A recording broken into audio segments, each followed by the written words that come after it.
right now, and I think it is why so many orbs are there right now in the building, and these are all our ancestors hanging around wanting to communicate. Great. That's great.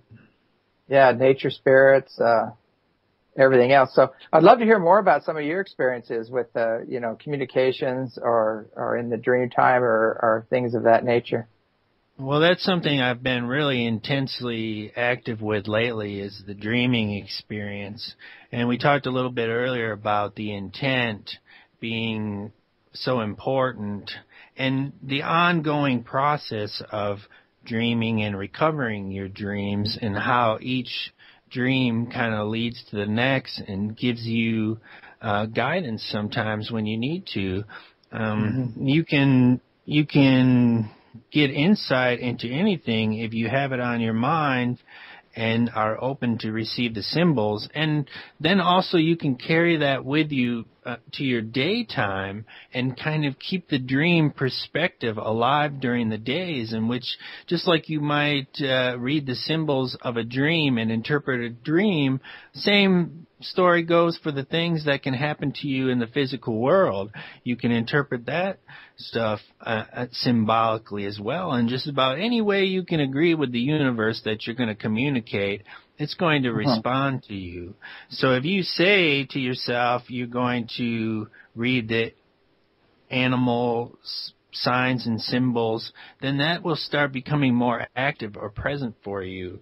If you're into numbers and you want to read communicate with the universe through numbers. There's numbers all around, and pretty soon you'll start noticing certain patterns or certain things turning up. If you want to use the tarot cards, that works. If you want to use the I Ching, that works. But it all works like the dream space, where you get the messages that you need, and all you have to do is interpret them. And a very important part of the process is the dream notebook or the dream journal. So you kind of get into the habit of writing these things down or carrying at least bits of the dream back with you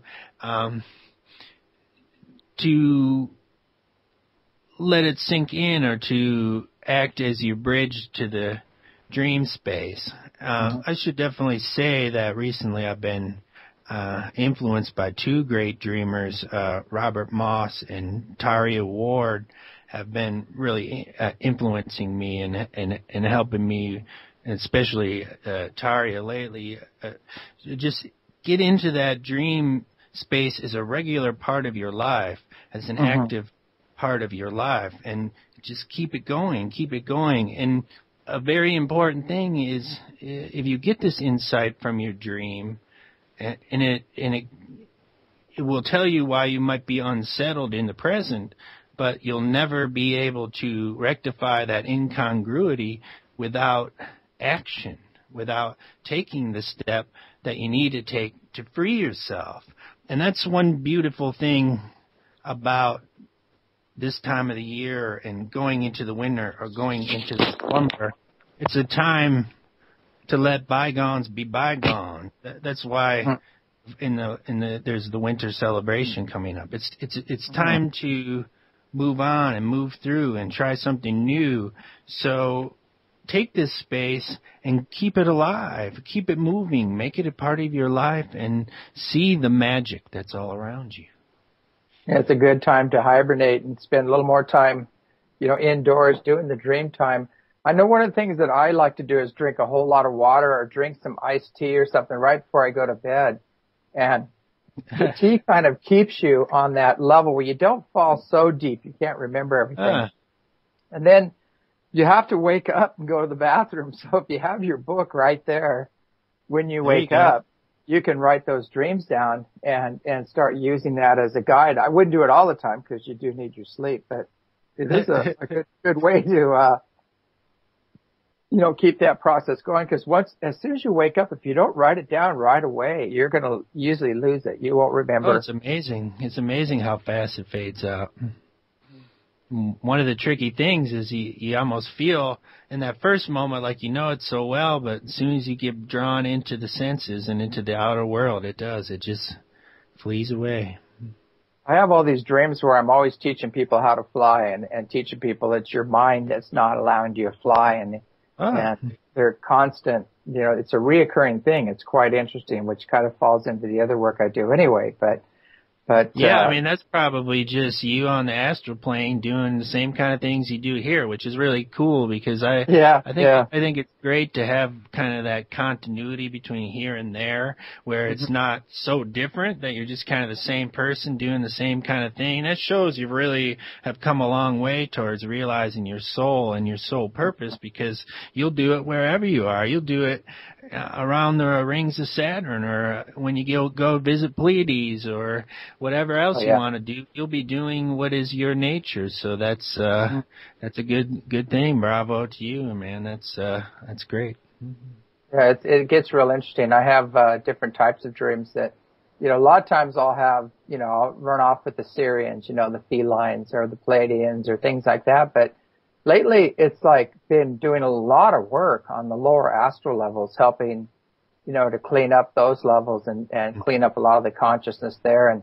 And the other night I had a dream that, everybody wants to talk about how holy they are, and their time with Jesus and things like that. But I mean, I had this full-blown ghetto dream the other night. It was like, I was in the middle of these projects, and I was with 3 other, black people were in the project, and there was a lot of drugs involved, and then there was a woman too.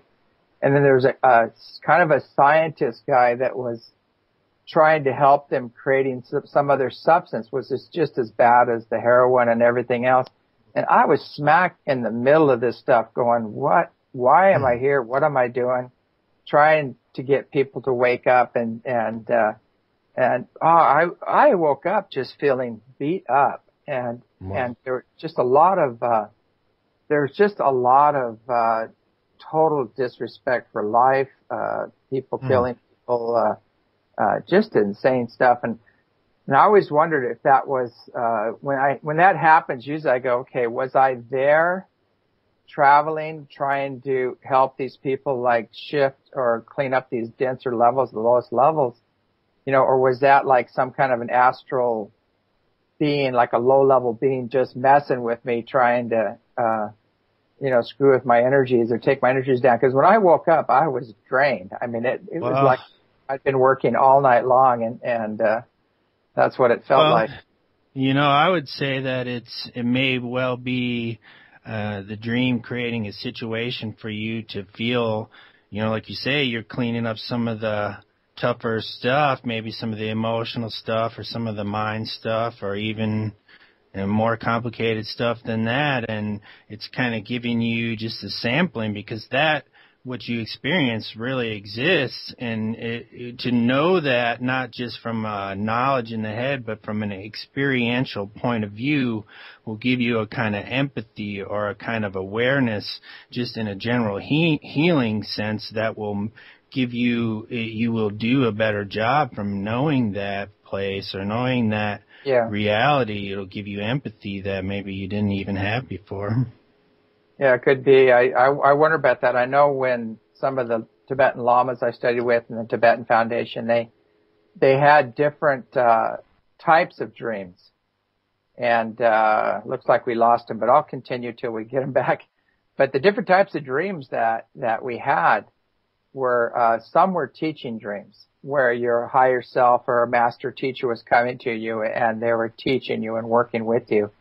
Some dreams were just your own process, where you're dealing with aspects of your own life, clearing things out, using symbols and images and experiences in those dreams. And then the third aspect was that there was influence, like low-level influences coming in, trying to put you in fear and guilt, unworthiness, or drop you down into the lower frequencies. And actually there's even a fourth category where you're actually going to these realms and shifting the energy there and helping some of these very deep or dense realms to actually kind of like rise up to the next level or move up. So there was different types of dreams, and I always think about that when I have these dreams. What category does this go into? Which dream? I think we've got Chris back. Are you back with us? Yeah, James. I don't know how Okay. much of that we lost, but I felt it was a pretty important thing that. Yeah. Did you catch some of that of the empathy aspect of the dream? Yes. that I'm Yes. talking about? Yeah. Yeah. You dropped Okay. off, and then I just started talking about the Tibetan Oh. meditation and the other Oh. things that we were taught. But ve- we're just Very talking cool. about different types of of dreams and different influences, and how we were taught to categorize dreams. Some were teaching dreams, some were just processing our own stuff. Some were actually going out and working on other levels, and some were actually influenced by low-level beings. So it could be what I found. Once I can get it categorized, then I can understand the dream a lot more.